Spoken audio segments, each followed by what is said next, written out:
Have you ever looked up at the stars and asked yourself the question, are we alone in the universe? Could there be Martians on Mars? Are there Venusians living on the planet Venus? If such alien beings did exist, how would you explain to them what planet Earth is like? What humans and our different cultures are like?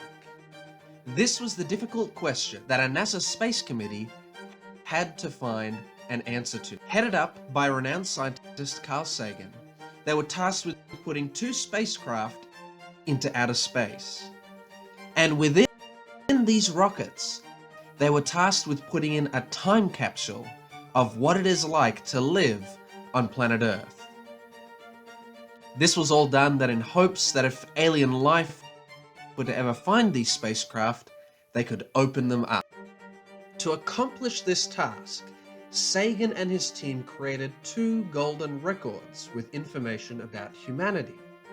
It included 115 images portraying different aspects of human life and culture. Some are a bit more mundane, showing photos of mathematics and DNA strands.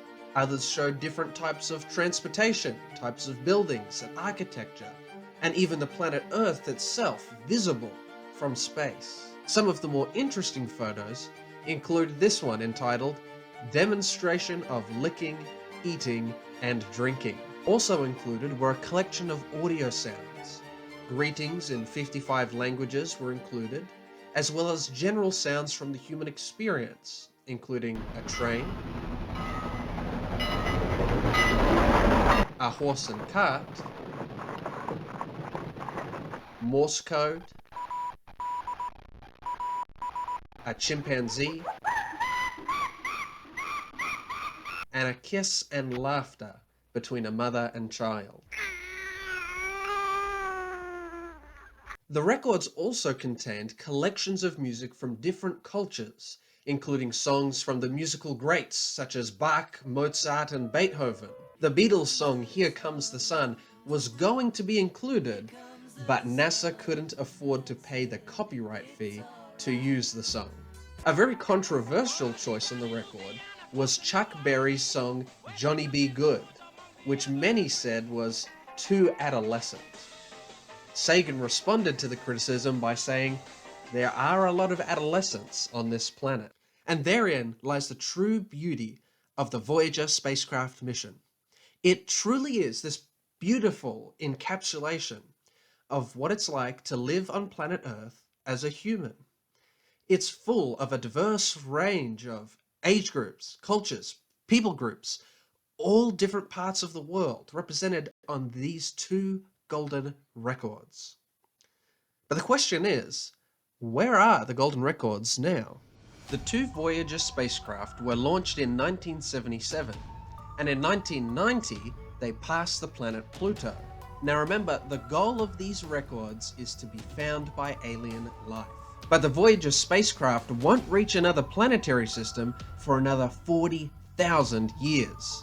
That's right, no one is going to listen or see or experience anything on those records for at least another 40,000 years. So the question remains, is there really any alien life out there that could listen to these records? Or perhaps, have these extraterrestrials already visited us?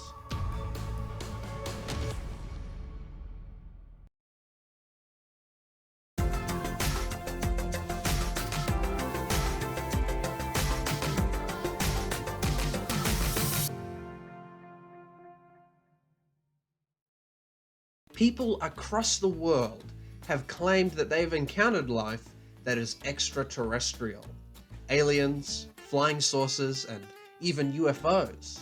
The first UFO sighting was in 1947, when private pilot Kenneth Arnold claimed to have seen flying saucers flying past Mount Rainier.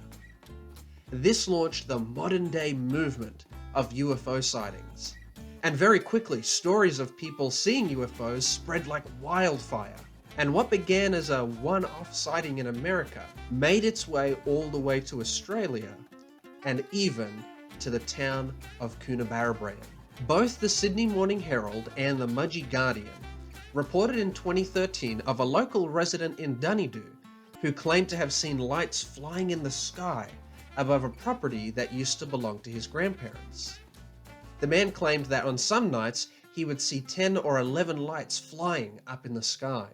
It's been suggested that these lights are nothing more than satellites. And yet the man who saw them claims that the speed, the color, the movement, the direction of these lights don't match up with an ordinary satellite. In fact, his claims warranted investigation so much that the president of the UFO Research New South Wales, Mariana Flynn, came all the way to Dunedoo to verify his claims. During her stay there, she also claimed to have seen multiple lights darting around in the sky. The Pilliga Scrub is also home to the legend of the Min Min light. These flashing lights are usually white and appear to have some personality. There are many theories as to what these mysterious lights are, but no one knows what they are exactly and why there are so many sightings in Australia and here in the Pilliga. I decided to sit down and talk with a local Coonabarabran resident and hear about his strange encounter with an unidentified flying object. Well, Mark, I want to thank you for taking the time to come here and talk with me. So tell me, Mark, you had an experience where you saw something up in the night sky that you couldn't explain. Tell me a bit about that. Well, it was about 8 o'clock one night. We were living on a property 20 k's out of town, and I went out the back for some reason, and there was this red light in the sky, about 50 metres above the horizon. Yeah, I was sort of staring at it, and it was sort of bouncing around and making these weird shapes and like letters and like a stick man. I must have been there for about half an hour, and my wife came out and she seen it, and my daughter came out and she seen it, and so we were renting the place, and there was another 2 houses on the property, and I rang the property owner. He come down and he seen it. He said, well, let's go down the back and see what it is. And when we got there was nothing there. Yeah, it was 25, 30 years ago. I can still see it clearly today. Yeah, don't know. So, have we been visited by extraterrestrials? Well, as exciting as that would be, the evidence seems to suggest no. In fact, 90% of unidentified flying objects are actually identified flying objects. That's right, we actually can know what 90% of these UFOs really are, and often they're quite ordinary things. Sometimes it's a satellite or a star, an airplane, a weather balloon, or even the planet Venus. But generally, most UFOs are in fact IFOs. And that remaining 10% that we don't know doesn't prove that aliens or extraterrestrials exist.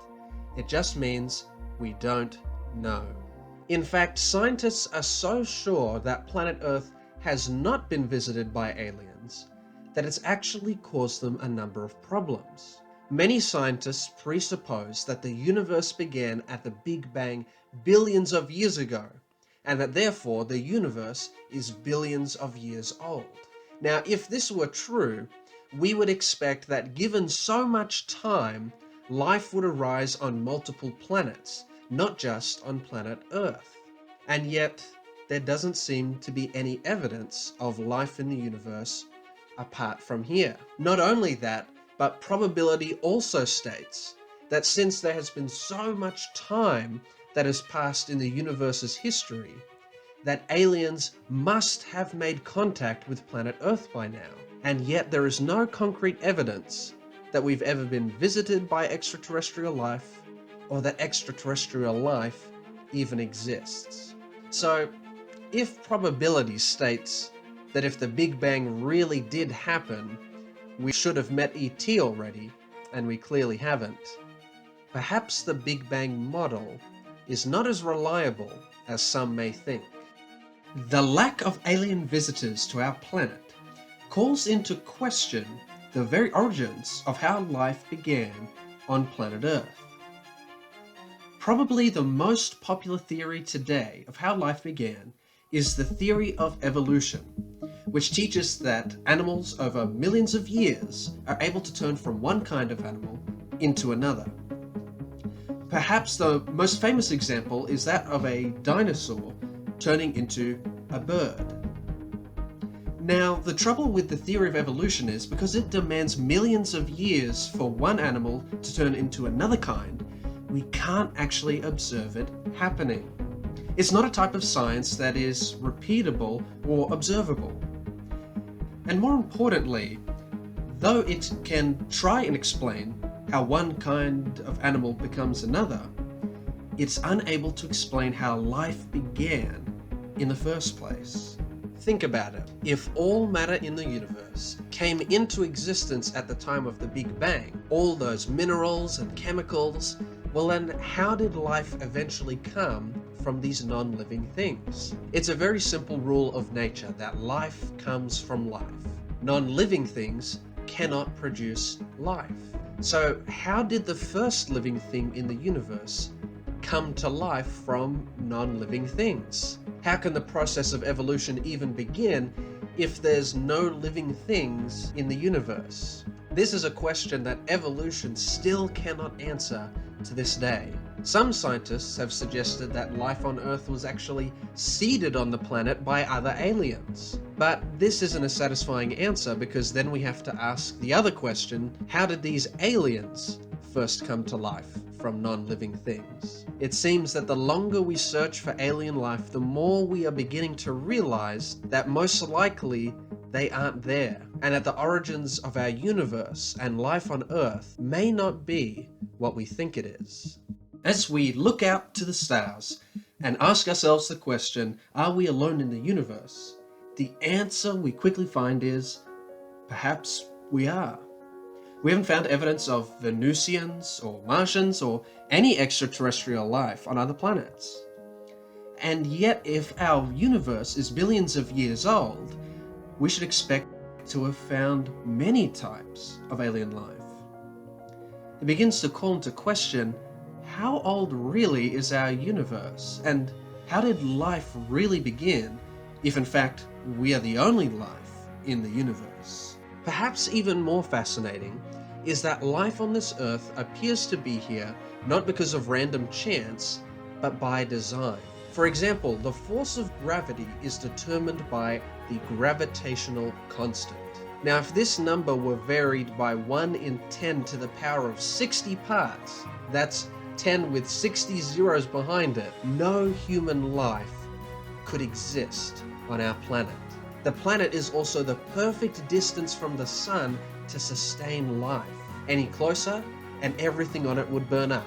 At any further away, everything would freeze over. Our planet is in the exact right spot to sustain life. The odds of that happening simply by random chance is so unlikely that our minds couldn't comprehend it. So rather than our universe being the result of a random Big Bang or random processes of evolution, life on Earth seems to have been carefully designed with precision and forethought. Consider this. You're walking down a path through the Warrumbungles when on the ground in front of you, you see a watch. Now immediately your mind assumes that that watch didn't just come out of nowhere. You could take all of the bits of that watch and put them right on the ground and just leave them there for billions of years, and you know that watch would never come together. When you see the watch, you know there must be a watchmaker. Someone had to put that design together. Another way we might say it is, for every design, there must be a designer. Our journey of discovery together is just beginning. We've looked up at the stars and realized our place in the universe and come to the inescapable conclusion that our universe, our planet, our lives are not here by random chance, but for a purpose and by design. In our next video together, we are going to discover the true identity of this great designer, the watchmaker behind the watch. and we'll begin the journey of discovering what is our purpose on this planet.